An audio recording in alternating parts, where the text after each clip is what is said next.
And so after that, because of that, you were able to pitch the current book, Journey to Radiant Citadel. Is that That's how that went? correct.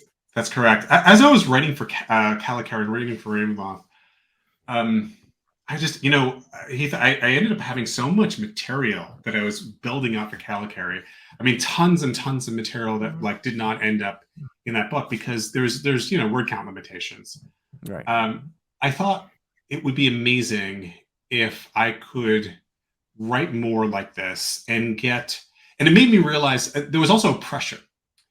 I felt like the weight of being the first Indian writer writing Indian inspired material for D&D and getting it right. And I felt this gravity to it and this importance to it. And at the same time, I thought, oh, there are a lot of other cultures that have never been represented in D&D.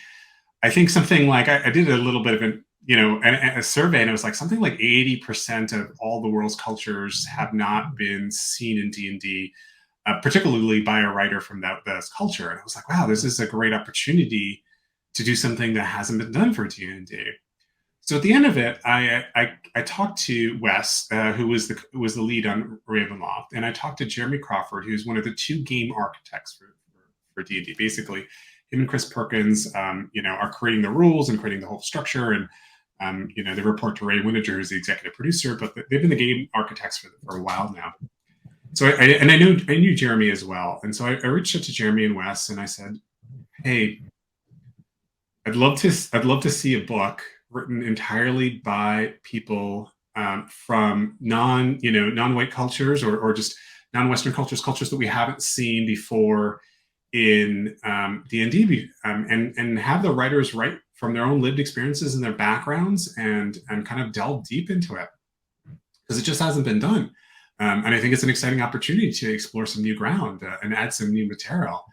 And I thought I would structure it like Ravenloft were the domain, so you'd have something similar. And Jeremy and Wes were really positive and excited by this idea, but they wanted to do it as a combination of maybe like, material that would be lore material, but you'd flesh out a bit of the culture, but they wanted it also to incorporate and adventures. They said one of the things that really stuck with me is people understand new places and new cultures when you tell a story through them, that they get to live and play in that.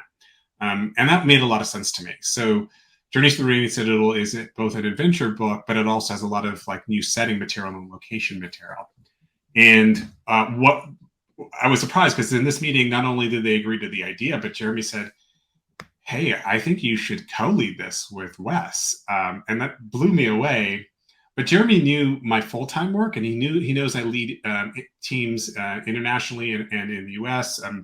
I have a lot of background in management, and he felt I could bring my creative vision with my management skills and leadership skills to the book, and work hand in hand with Wes, who knows how to put together a D&D book and knows how to lead a D&D book. And so he proposed the idea, and I was, I of course, I excitedly agreed to co-lead this. So, that was it. And we got rolling pretty soon after he got the official green light from Ray, and we were good to go. So you wrote, did you design the Radiant Citadel? Because you said, I read the chapter that you wrote on it, and the crystal that's within the world and all of this. So did you design the world and then hire writers to design the adventures?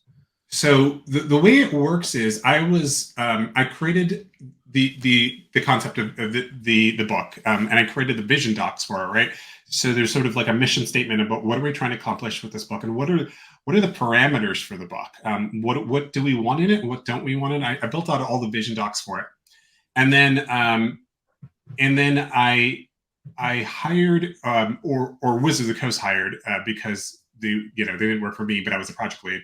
Wizards of the Coast hired writers that I had handpicked that I felt could write to different cultures and write adventures in them. So the way it works, the book has the Radiant Citadel, which is sort of the framing device, or the hub city.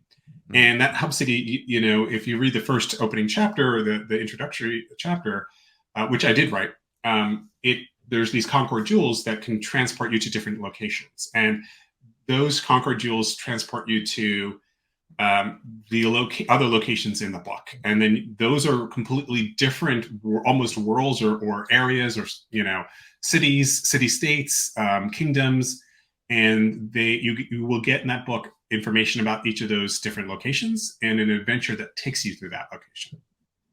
If you enjoyed this video, please like, subscribe, and all of that jazz. It really helps a lot. But also, please check out The Cultists, the web series on this channel about modern-day D&D playing Lovecraftian cultists who just want to worship Cthulhu in a world full of people who just don't understand. Season 1 is on the channel now.